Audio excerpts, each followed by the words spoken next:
doesn't matter when nobody tells you believe in yourself. Power comes from within. If they counted you out, it doesn't matter. You're still gonna win. Hans Draven. What do you think about the Draven angle here? Sivir too safe. Okay. Also a popular AD carry. Sivir is great against all the dive that T1 has. One of the AD carries that has a little bit of security with its spell shield also really bounces off. But the Tristana is something that Caps really plays a lot. And the Caps split push is something that is such a menace in Europe, where he disappears for 5 minutes, goes to side lane, and suddenly re-enters the game with a 10,000, no, not 10,000, 1,000 gold lead. Gold influx. And now Skewman is going to be that solo ape Maokai, probably going to go towards the Leandris and Bloodletter's Curse. And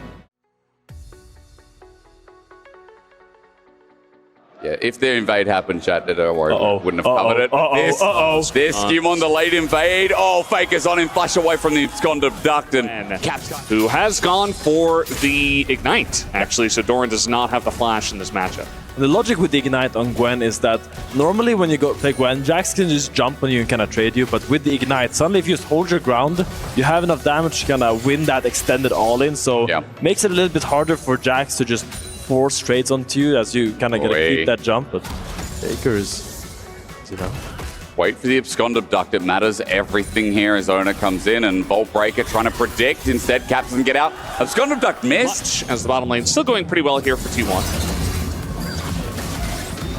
A really good trades here. Nice. Doran is getting very chunked. Probably has the base now, he's gonna get dove, so... Obviously is that gank potential from the Vi just levels up so much from there. Because once again, we see Doran kind of struggling in this one, looking for another trade. He's down a level. That Ignite. Oh, but he flashes behind the snip, waiting for the counter-strike. It's Broken Blade. Not sure on the time, but as he bops away, Doran wins it out. Yeah, and that's the power of the Ignite. Suddenly, you can't just jump on Gwen and fight her, because Gwen, if you jump on her and she just keeps holding her ground, Roblin, but hang on, counter-strike's back up and available. All it takes is a jump in, but Broken Blade has had to jump back. Now Ona's here. No flash for Broken Blade, up against the wall. A Vault Breaker simple, but Ona autos in for first blood. The Brovs come up to help out, but Kerry is quickly behind. And trying to play this through multiple angles for now. It's very bold of T1 to try to contest. His owner's only level 5. He's a little bit away from level 6, but... Yeah, and Doran just walked in. I mean, this is just bad from T1. Doran... His team was trying to collapse and trying to make their way into this fight, but obviously it's a mistake. And Carrier just leaves him alone. I don't think even a Magical Journey gets him out here. And it comes out late, but yeah, just a bit of a mistake from Doran. He knows it, and G2 will capitalize. It's like when you and your kid did something naughty when you were young, and then difficult to get the ult on Maokai because of the immune, but I mean, a counter-strike is not going to be difficult. It's going to run right into a circle. Doran sends up, and he gets the armor MR from his lovely circle, but he's on the wrong side of the rift. Nature's Grasp will lay her down, and now that Needlework's done, there's no extra healing, no incentive. Ona's coming in, but 5 seconds away, he gets a little bit impatient and tries to go for it before he actually has to help close by in proximity. Yeah, G2 now up about 500 gold. Guma's doing a good job in this lane. He's going to open up with the ult. He's going to at least find the minion wave. Maybe Hans, if he can dodge everything, which he does. He barriers in the end. Low with no barrier. There's a chance. Oh, they want to full shot Q this. There's no ignite from Carrier, though. There's flash from Labrov onto Guma. Guma is on the way, though. Probably thought something else was happening. Reward. Full shot. Deadly Flourish will not kill here. Guma does not have himself collected yet, but meanwhile, Caps in mid lane. Vault Breaker there, flash from Ona. No chance to react with a chain lash. Other side more, but your Alistar is top side, your Maokai is top side, so it feels very safe to hug that side, knowing that's around the area they are. But and Tempered Fate used. We come back to live, and Labrov scored out now. Labrov has no flash. He's got a teleport alternatively. Guma is 30 CS up, and he just got a kill. So there is a very big problem in the 80 carry position again. It's onto Caps. It's just a dive in. Faker now has the Unbreakable Will. He gets past the Nature's Grasp, but Ona getting chunked out, Caps at full lethal tempo. It's nice for G2. They've got an angle here, but Faker out with the Abscond Abduct, and meanwhile, Hun, some of the dive doesn't go well. Carry a Magical Journey. Curtain call there. The first shot from Guma takes away Han Summer. A trade cross map here as things are getting a bit bloody, but Faker, Abscond Abduct, he's back in with the Kingslayer. Abscond doesn't connect. Faker now getting space, and Caps knows he has nothing. Waiting for those cooldowns. There's a rocket jump, but Caps will not not take it. 200 HP for both as we're diving now. Okay, we're playing bot lane as well. Every side of the map is my map here. Ends up going down there. Brockman, you probably can't get this wave. You gotta be a little bit careful here. There's a Bard Ford and a Vi coming your way. You gotta run away. Kill again. Broken Blade's just gonna run, but yeah, that was greedy, and he's gonna pay the iron. And maybe some more action here. No, not really gonna happen. Oh, I say that. Faker going in, going out. Boy, really strong though. Hitting this tower, that's 3 plates. It's gigantic. For another. And Carrier jumps in disrespect. The flash away lethal tempo almost kills him. Dragon given over. G2 will pick up number 2, and this is kind of like game 1. G2 had early Dragon control. T1 started winning fights more and more, and then losing out as Guma's just jumped on by Caps. Again, we're doing this as Caps has the ulti. There's a flash Lebrov. He gets it matched by Guma. The ulti in. Oh no! So close. The curtain calls bring you back. That's revenge in an instant, and Caps. Confidence on Caps. You know this kind of caliber player he is. He goes for those plays and sometimes doesn't end up working out, but you feel good having a player like that on your team. You want your mid laner to see those angles and go for them, even if they don't always end up in your favor. That bloke knows. He's like, oh man, you can't love him at his best if you don't respect him at his worst. Something like that. Well, you know, I'm there for you. Skewmon, Bramble smash away. We're fighting again. Really good. Twisted advance. Skewmon outplayed it, but the Tempered Fate is 2-man. Caps, rocket jump to safety for a better spot. Owner on his head. He's just got this Caps auto attack after auto attack. Lebrov now in a bad spot. Unbreakable Will stolen from Faker, but Lebrov's will do nothing. He stands there to die as T1 get the fight win, but Broken Blade versus Doran. A 1v1. BB getting redemption for MSI. G2 walking it back with a curtain call on the Caps. It's Carrier, you little rat. He steals it away. Because that is the big weakness right now for T1. Will be the feats of valor for G2 taking that tower down there. Actually, maybe not yet. It's my bad. But yeah, big solo kill by BB onto Gwen. That's why you give him Jax. Faker tries to go and has the Alistair, feels very confident, but walks a little bit too far forward and don't have the boys there. Maybe it's redemption arc already onto Gumayushi. He's got no flash available. Lebrov's angle is so superb. His pulverized sets up Skewmon to come down, but Carrier's ulti. The Tempered Fate. No, it's a shutdown. Han Summer, goal back. And that started off Lebrov being initiative.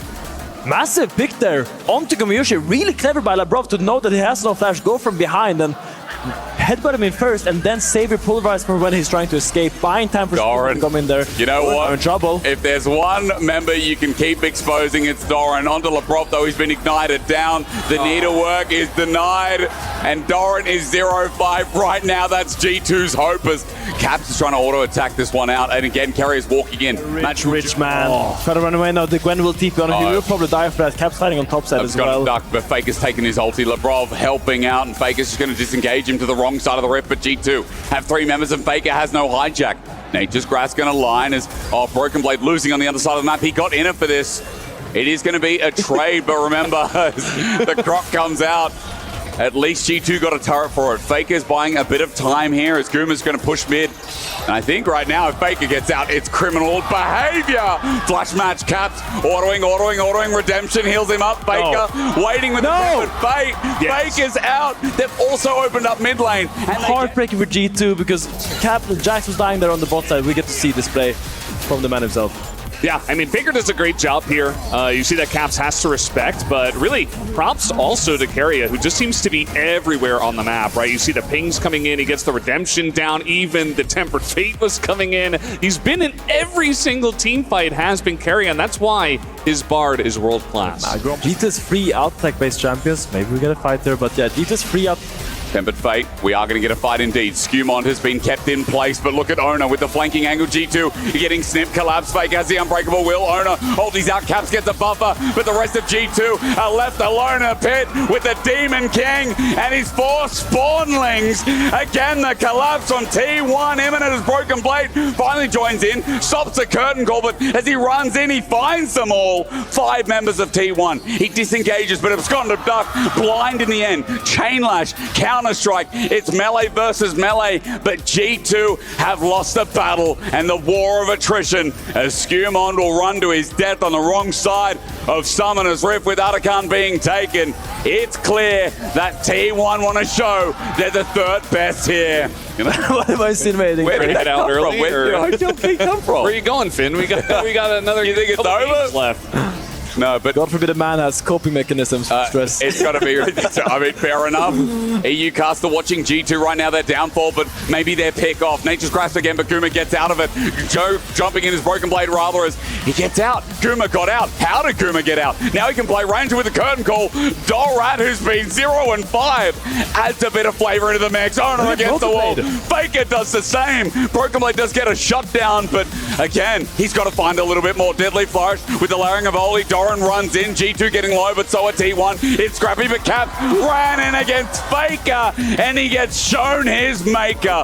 And I see redemption after their crushing defeat against anyone's legend. As Doran is going in deep, but maybe a flanking angle. Lebrov's going to see him first, but it means they get onto Skumon. No problem. The pop away sends Doran closer to the EU tree. A cease and desist for Cap, who just went on a lovely stroll, but I'm going to look for an Inatara in topside. Faker disengaging against Broken Blade. Broken Blade can win this, but never mind. Against the unkillable Demon King who misses his ulti. Maybe not. Forward he goes. Good Zonyas, but there's an abscond. An abduct tempered fate. Carrier saves the day. Only gets Faker, so G2 are waiting. He heals with a Kingslayer. He still doesn't die.